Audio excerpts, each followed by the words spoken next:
Se essa retrospectiva não te deixar pelo menos com a pulga atrás da orelha, meu amigo, então a verdade não te interessa.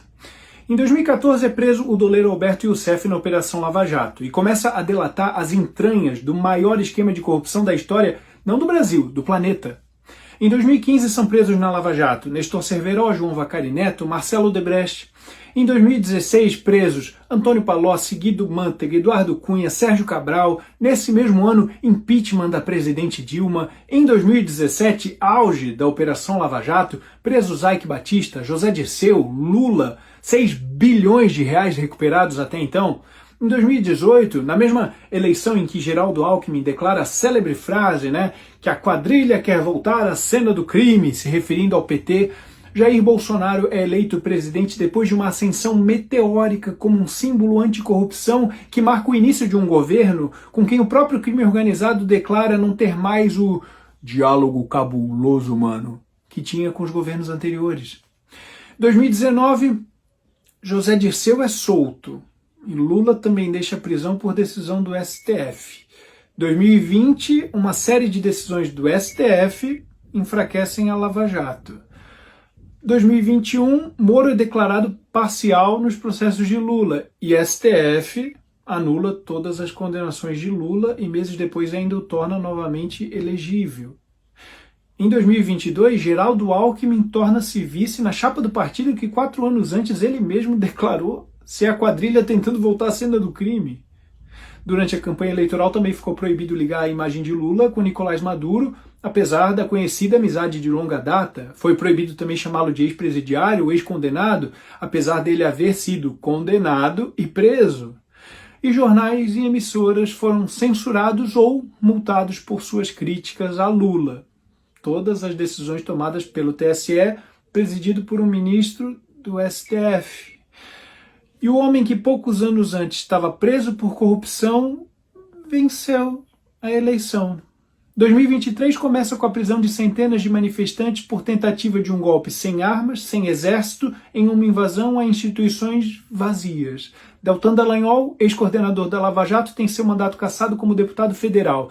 Sérgio Cabral volta a morar na sua cobertura no Leblon, depois de ser solto no final do ano anterior pelo STF, numa progressão de seus mais de 400 anos de pena. Nesse mesmo ano, o STF também anula a condenação de Eduardo Cunha por corrupção passiva e lavagem de dinheiro, enquanto Bolsonaro se torna inelegível por se reunir com embaixadores, também pelo STF. 2024, STF anulou todas as condenações de José Dirceu e todos os atos da Lava Jato contra o Marcelo Odebrecht. 2025, Marcelo Bretas, também ex-juiz da Lava Jato, sofre a mais severa punição para um juiz, aposentadoria compulsória, e STF anula todas as condenações de Antônio Palocci, zeradinho. E ainda em 2025, a STF determina a Bolsonaro o uso de tornozeleira eletrônica e proíbe a sua utilização de redes sociais, entre outras medidas, pelo golpe que nunca aconteceu. Você percebe 2 movimentos muito claros em direções opostas? Em um deles, combate à corrupção, PT se esfarela em escândalos, impeachment, empresários políticos presos, réus confessos, bilhões devolvidos e Bolsonaro surgindo como a principal figura antissistema. No outro você vê presos sendo soltos, condenações anuladas, os juízes que os condenaram sendo punidos e Bolsonaro sim se tornando inelegível e na iminência de ser preso. Você entende que para um movimento ser verdade, o outro precisa ser uma série de narrativas falsas? Ou o Bolsonaro era mesmo a peça antissistema, a pedra no sapato, que representa o movimento anticorrupção que deixou muita gente chateada, afinal só no Petrolão são 40 bilhões de reais, e que fez o sistema fazer o que fosse necessário, se reorganizar para retomar o controle, inclusive tirar o homem da prisão e colocá-lo na cadeira da presidência? Ou esses pobres políticos, empresários, empreiteiras, Partido dos Trabalhadores foram todos injustiçados, tiveram suas condenações anuladas porque eram perseguidos políticos.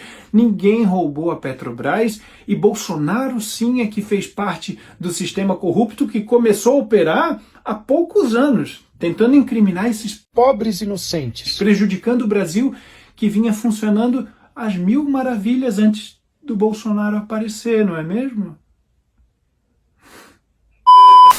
Se gostou do conteúdo, me segue em @paulosouza.oficial para ajudar meu trabalho a crescer.